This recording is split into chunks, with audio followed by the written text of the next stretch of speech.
just met you, and this is crazy, but here's my number, so call me maybe. It's hard to look right at your baby, but here's my number, so call me maybe. Hey, I just met you, and this is crazy, but here's my number, so call me maybe. Nous allons vous présenter dans cette vidéo les swaps OIS et l'EONIA.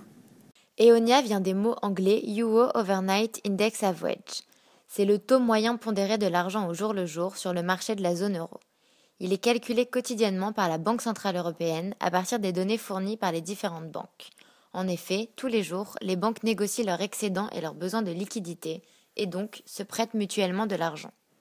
Chaque jour, la Banque Centrale recueille les taux traités sur le marché d'un échantillon de 57 banques de la zone euro. Elle calcule alors la moyenne des taux, pondéré par le montant de transaction. L'EONIA est renouvelé chaque jour ouvré. Il permet notamment de renseigner la Banque centrale sur l'état de tension des liquidités. Chaque jour, à 13h, l'EONIA est diffusée par la Fédération bancaire européenne en J+1 pour une date d'effet le jour J. L'EONIA est l'un des deux taux de référence du marché monétaire de la zone euro, avec l'Euribor, qui lui couvre les durées allant d'une semaine à un an. Il y a 15 taux Euribor différents. La différence primordiale entre ces deux taux est que l'Euribor se base sur les taux qu'offrent les banques pour prêter de l'argent, alors que l'EONIA se base sur l'offre et le prêt réellement consentis. L'Euribor est beaucoup critiqué en raison de son mode de calcul, basé sur des simulations fournies et non sur des taux réels. Le récent scandale du Libor a montré que ces taux peuvent être manipulés par les banques. Par ailleurs, les taux fournis incluent un spread qui correspond à la rémunération du risque de non-remboursement du prêt. Ce spread étant spécifique à chaque banque, il ne peut pas s'appliquer à l'ensemble du marché.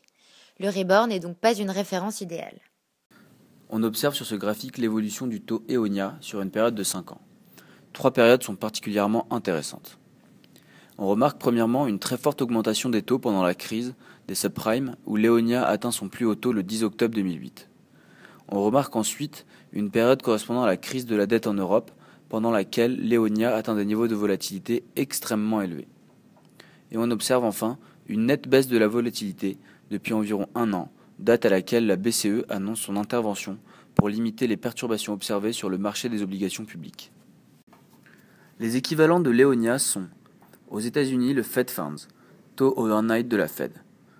En Angleterre, le SONIA, Sterling Overnight Index Average.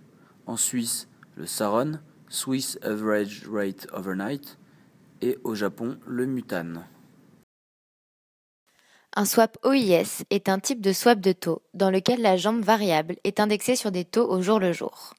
La durée de ces swaps est généralement comprise entre une semaine et un an, alors que les swaps de taux classiques sont généralement utilisés pour des durées supérieures à un an. Ces swaps OIS sont des outils importants et jouent un rôle vital sur les marchés. C'est un indicateur du marché que les économistes et les analystes regardent chaque jour pour déterminer l'état du marché des crédits. Prenons un exemple. La banque A a un emprunt à taux variable sur un notionnel de 10 millions d'euros. Le taux variable est calculé sur l'EONIA. La banque B a un emprunt sur le même montant, mais elle paye un taux fixe à court terme. La banque A pense que l'EONIA va augmenter. Elle a donc intérêt à payer un taux fixe. De son côté, la banque B pense que les taux vont baisser et elle veut donc payer un taux variable. Elles vont alors swapper leur position. Chaque banque va continuer à payer son emprunt, mais à la fin de la période du swap. Si le taux fixe est supérieur au taux EONIA, la banque A va devoir payer la différence entre les deux taux sur le notionnel de départ à la banque B. Par contre, si le taux EONIA est supérieur au taux fixe, la banque B va devoir payer la différence à la banque A. On observe ici l'écran Bloomberg présentant un swap OIS dollar de maturité 5 ans. La fonction SWPN permet de pricer un swap. La jambe fixe à gauche reçoit le taux fixe sur un emprunt de 10 millions de dollars. La jambe variable à droite reçoit un taux variable journalier indexé sur le Fed Fund Rate. La courbe OIS S42 est utilisée pour projeter les taux journaliers de la Fed ainsi que pour actualiser les cash flows. On observe sur ce tableau Bloomberg la liste des cotations en temps réel des swaps OIS dollars à différentes maturités. Les maturités disponibles varient de 1 semaine à 10 ans et on peut voir la variation de ces taux sur les 3 derniers mois. Ce qui intéresse les économistes et analystes, c'est de combiner les swaps OIS avec un autre indicateur. Cela donne un aperçu de l'état du marché de crédit. Par exemple, on dessine l'écart entre l'Euribor et le swap Eonia à 3 mois. Cet écart entre l'Euribor et le swap Eonia à 3 mois varie en fonction de la conjoncture. Par exemple, en septembre 2008, au moment de la faillite de la banque Lehman Brothers, cet écart a fortement monté sur des anticipations de nombreuses faillites de banques. Le stress est revenu en juin 2011 au moment de l'annonce de la renégociation des emprunts d'État grecs. Avant 2007 et la crise des subprimes, on constate que l'écart entre l'Euribor et l'Eonia était très faible.